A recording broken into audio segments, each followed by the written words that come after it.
Senadora Ana Amélia, lembro de uma anedota que circulou na internet há algum tempo atrás, quando aquele artista que interpretava nos filmes americanos o Super-Homem havia morrido e o Bush havia ganhado a eleição dos Estados Unidos.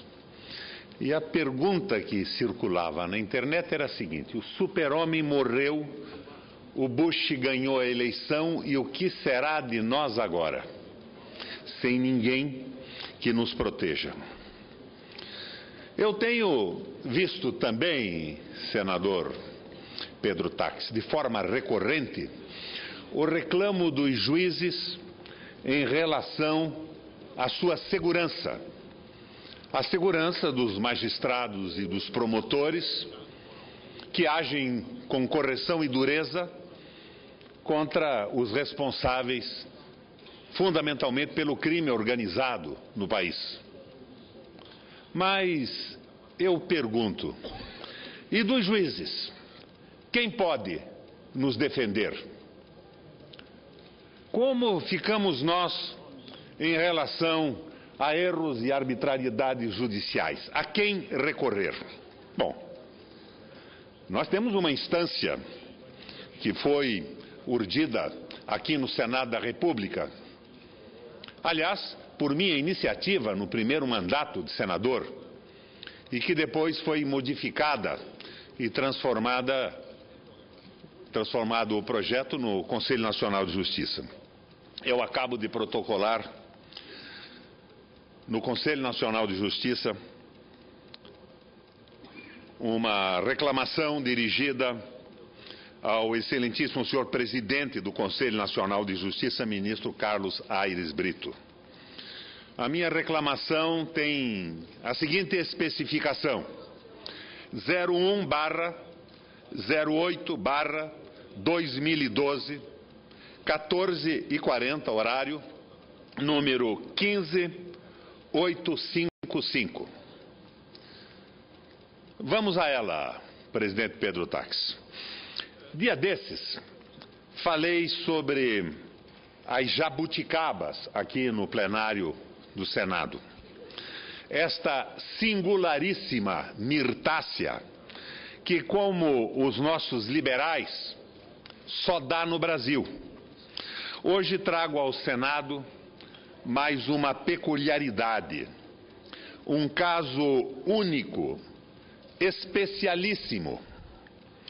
Este caso tão ímpar faz parte de uma reclamação que estou encaminhando ao presidente do Conselho Nacional da Justiça, o ministro Carlos Aires Brito.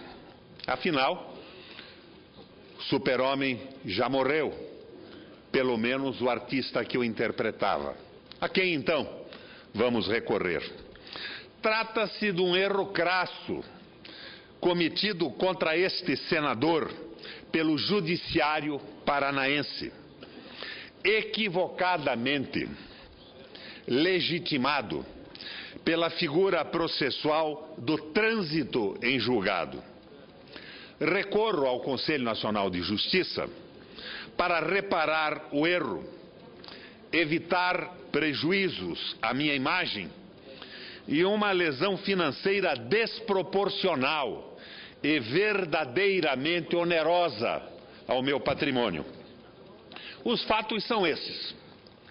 No dia 6 de dezembro de 1994, lá se vão mais de uma dezena de anos, o juiz Sérgio Arenharte entrou com uma ação ordinária de indenização contra mim, por fatos ocorridos 4 anos antes, em 90, na minha primeira campanha eleitoral para o governo do Paraná.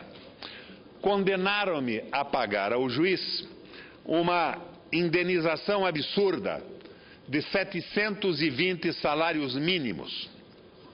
Ambas as partes apelaram. De minha parte, pedi a redução do valor da condenação.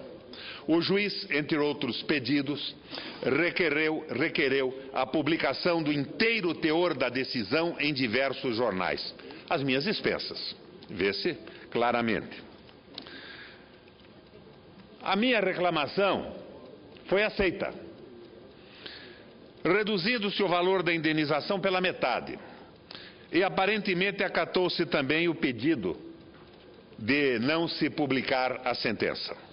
No entanto, no curso da execução judicial, verificou-se um erro do que estava sendo executado. Vou falar sobre o erro, mas antes sobre a origem desse pedido de indenização contra a minha pessoa, então candidato ao governo do Paraná, eleição que, aliás, venci com facilidade. Eu fiz algumas acusações sérias e duras contra o meu concorrente. Eu achava que ele não deveria assumir o governo do Paraná, tal era o seu comportamento. De repente, não mais que de repente, vejo na televisão que o meu programa havia sido, por determinação judicial, retirado do ar. Tudo bem, isto é comum no processo eleitoral. Mas no lugar do meu programa, um determinado juiz havia imposto a publicação com imagem e com sonoridade do seu despacho, onde assumiu uma postura radicalmente contra a minha candidatura. Me censurava por censurar o meu adversário. Dizia que eu não podia colocar os argumentos que havia colocado em relação à candidatura do meu adversário, que mais adiante derrotei com facilidade. Isto causou indignação ao meu partido. E o advogado do PMDB faz uma reclamação ao Conselho Superior da Magistratura do Paraná. Cometeu um erro o advogado do partido, porque o juiz atuava na justiça na condição de juiz federal, e a competência não seria nunca do Conselho Superior da Magistratura do Paraná. O Conselho arquivou a reclamação, mas o meu advogado foi muito duro nos termos da reclamação. Ele disse o que pensava do juiz e da sua atitude, retirando do ar o programa do PMDB e determinando que fosse colocada no ar a sua censura por escrito, agredindo a minha candidatura. Muito bem, arquivado o processo, o juiz entra com uma ação por danos morais contra mim, pelo que o advogado tinha dito em juízo. E esta ação contra danos morais, a qual eu pessoalmente não prestei muita atenção, não prestei atenção alguma, tal o absurdo da sua natureza, da sua origem, acaba se originando numa sentença de condenação que me é levada por um oficial de justiça. A sentença me determinava a pagar essas 700 e tantos salários mínimos e a publicar o acórdão, não a ementa, mas um acórdão de 28 páginas nos jornais que haviam comentado o assunto. O jornalista da Folha de São Paulo, por exemplo, editorialista Newton Rodrigues, em 3 ou 4 linhas no seu editorial, se refere à partidarização do Judiciário do Paraná atacando uma candidatura. Eles então determinam no acórdão que essas 28 laudas fossem publicadas na Folha de São Paulo.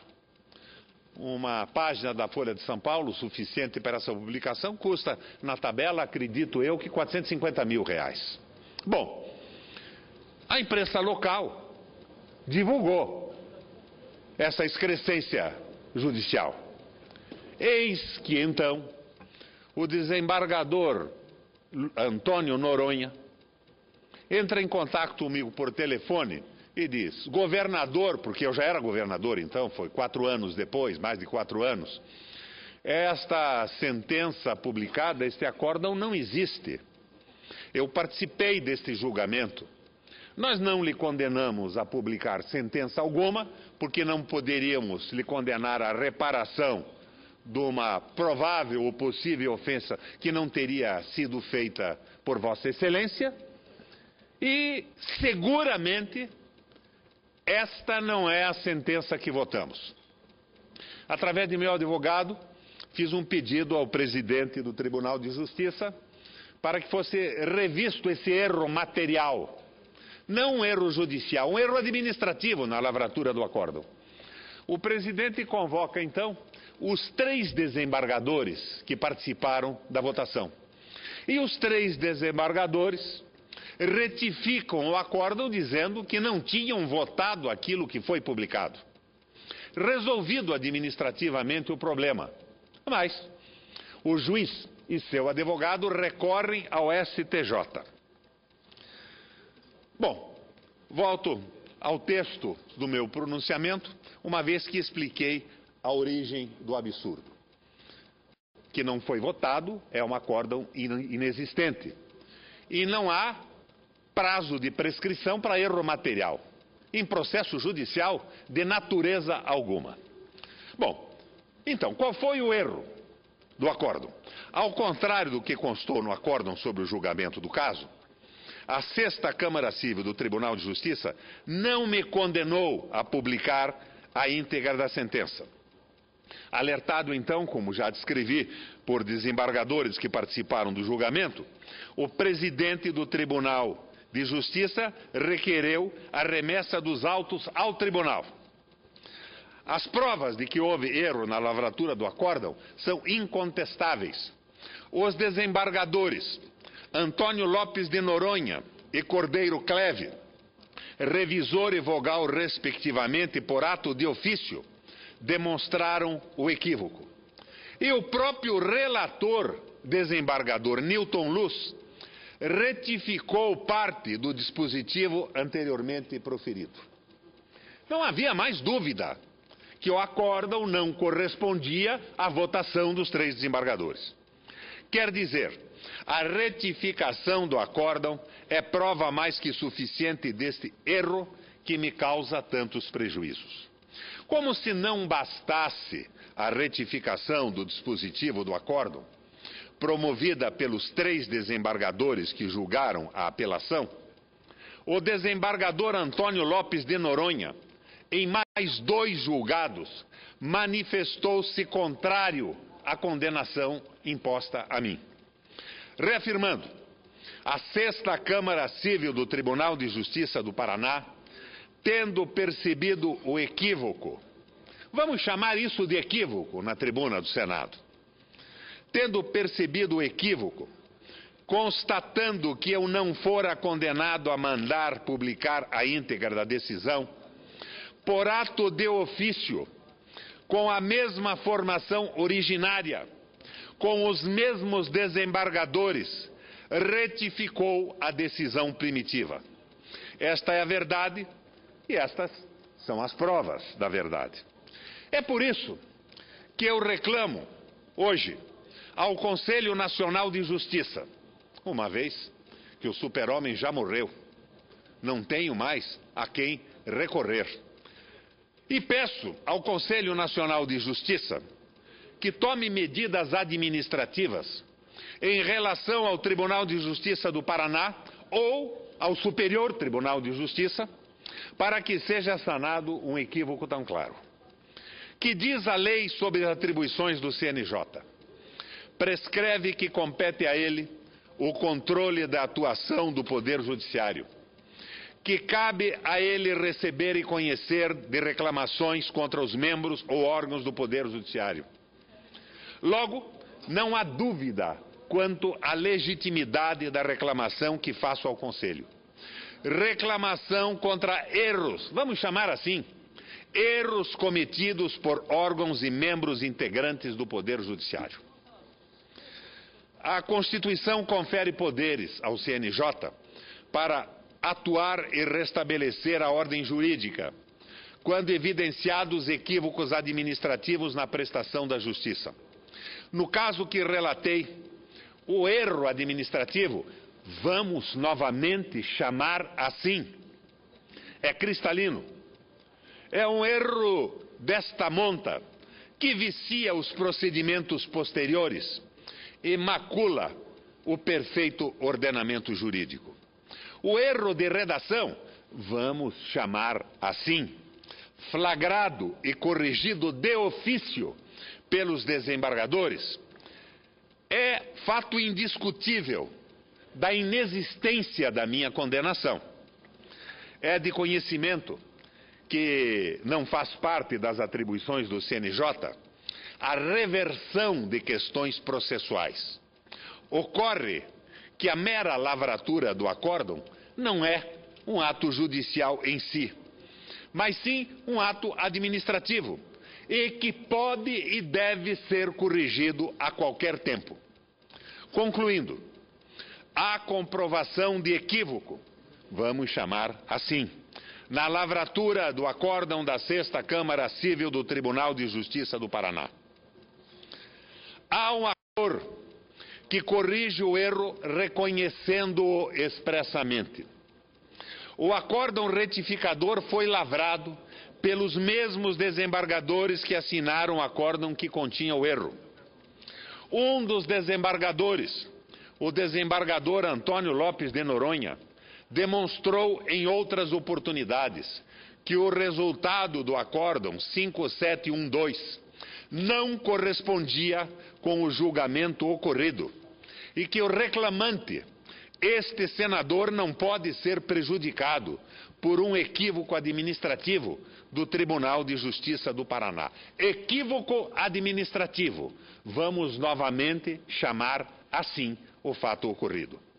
Estamos diante de um erro administrativo que foi corrigido, um erro administrativo material que foi corrigido administrativamente e não de um erro judicial. A mera lavratura do acórdão não é um ato judicial, mas sim um ato administrativo, podendo ser corrigido a qualquer tempo, pois erro material não prescreve. Enfim, somente o Conselho Nacional de Justiça, através de sua corregedoria, poderá verificar os fatos narrados e tomar as medidas corretivas que entender necessárias. É o que espero e é no que eu confio, porque cá entre nós, eu não posso confiar no super-homem, até porque o ator que o interpretava já morreu. É claro que o judiciário precisa ser defendido das quadrilhas organizadas, mas quem defende o cidadão do erro judicial, vamos chamar assim, de erros judiciais. Acabei de protocolar esta reclamação sobre o número 01/08 de 2012, às 14 horas e 40 minutos, sobre o número 15855, dirigida diretamente ao excelentíssimo senhor presidente do Conselho Nacional de Justiça, ministro Aires Brito. Os meus advogados, como havia nessa sentença uma pena de mora no cumprimento da publicação, providenciaram com amigos e às expensas deles mesmos a publicação desse acórdão absurdo. Não a ementa, um acórdão de 20 e tantas páginas. E eu estava condenado a uma multa diária pela não publicação. Então, supondo que não haja justiça no país, que o CNJ não tenha eficácia e eficiência nenhuma na correção de um processo desse, a não publicação poderia me acarretar um prejuízo extraordinariamente maior ao longo do tempo, ao longo da discussão de 1, 2, 3, 4 anos, uma vez que esta sentença, para ser prolatada, e esse resultado absurdo para chegar às minhas mãos, levou mais de 20 anos. Então, estou eu nas mãos do Conselho Nacional de Justiça. E eu requero a Vossa Excelência, presidente Pedro Taques, que a transcrição integral, não do pedido, que já foi encaminhado ao CNJ, mas desse meu pronunciamento seja encaminhado ao Conselho Nacional de Justiça, ao seu presidente e aos seus membros. E dispenso qualquer envio para o super-homem, uma vez que falecido já está.